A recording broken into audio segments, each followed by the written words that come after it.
Alors, mon patient, aujourd'hui, on va aborder une notion très importante.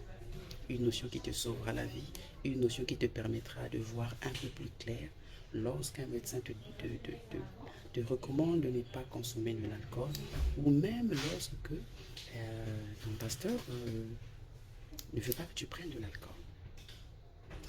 Dans cette vidéo, je vais te montrer ce qui rend dangereux la consommation de l'alcool. Et tu vas beaucoup aimer parce qu'à la fin de cette vidéo, tu auras une conscience beaucoup plus responsable. Alors ici, on ne va plus parler du trajet de l'alcool dans l'organisme, hein, puisqu'on a déjà expliqué comment est-ce que les substances, que ce soit l'alcool, les médicaments, la nourriture, ça quitte la bouche. Comment ça quitte la bouche pour se retrouver au niveau de l'estomac et des séras et pour se retrouver au final dans le sang et aller se fixer sur les organes cibles. Ça, tu peux regarder ce cours dans ma précédente vidéo, tu vas comprendre au mieux. Maintenant, ici, on parle directement de l'alcool qui se retrouve déjà dans la veine porte et qui se retrouve déjà au niveau du foie. Eh bien, l'alcool est métabolisé essentiellement par le foie. Et donc, c'est au niveau du foie qu'on retrouve des enzymes telles que l'alcool déshydrogénase. L'alcool déshydrogénase, c'est une enzyme qui va permettre la conversion de l'éthanol en acétaldéhyde. Tu vois, l'acétaldéhyde.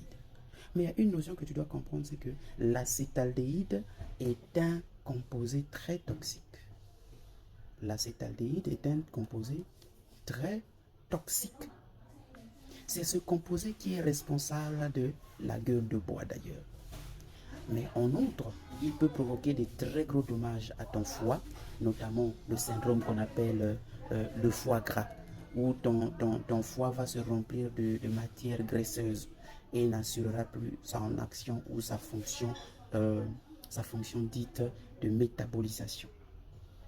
Maintenant, si ton foie fonctionne normalement, ou encore mieux, si la quantité d'alcool que tu as prise n'est pas si grande, eh bien, cet acétaldéhyde va être rapidement converti en acide acétique.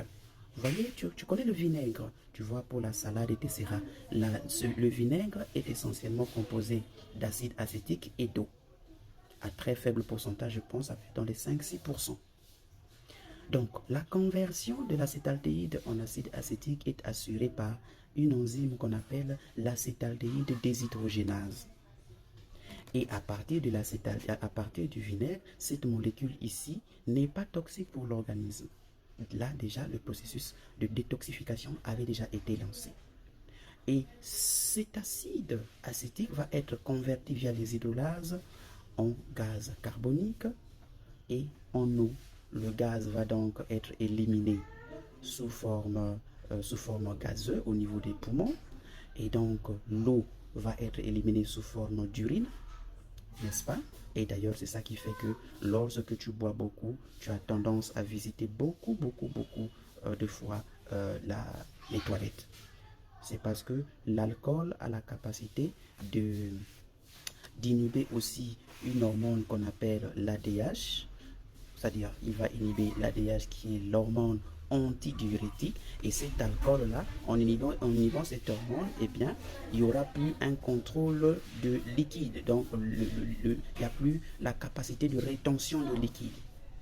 Et d'ailleurs, ça c'est une information très importante pour toi parce que tu vas comprendre par là que s'il y a une difficulté de rétention de liquide, ça veut dire que vous perdez bien plus que vous n'en apportez. Et donc, lorsqu'on perd beaucoup de liquide dans le corps, on s'expose à une déshydratation. Oui, à une déshydratation. Vous perdez beaucoup en liquide, vous faites une déshydratation. Et faites attention, les conséquences d'une déshydratation sont désastreuses. Donc là, tu as compris comment est-ce que l'alcool est transformé dans l'organisme. Mais lorsque tu as beaucoup bu, tu consommes à l'excès de l'éthanol, et bien lorsque ça va être converti en acétaldéhyde, il n'y aura pas suffisamment d'enzymes nécessaires pour convertir cet acétaldéhyde en acide acétique et par conséquent, il y aura beaucoup d'acétaldéhyde dans ton sang.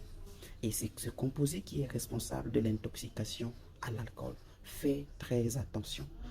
Alors, Dans la prochaine vidéo, je vais te montrer comment est-ce qu'on peut, lorsqu'on est empoisonné par l'alcool ou encore lorsqu'on fait une overdose alcoolique, quels sont les médicaments utilisés comme antidote, hein, comme antipoison, hein, qui vont t'aider à vite régler ta situation parce que, crois-moi, tu peux aussi y laisser la vie. Allez.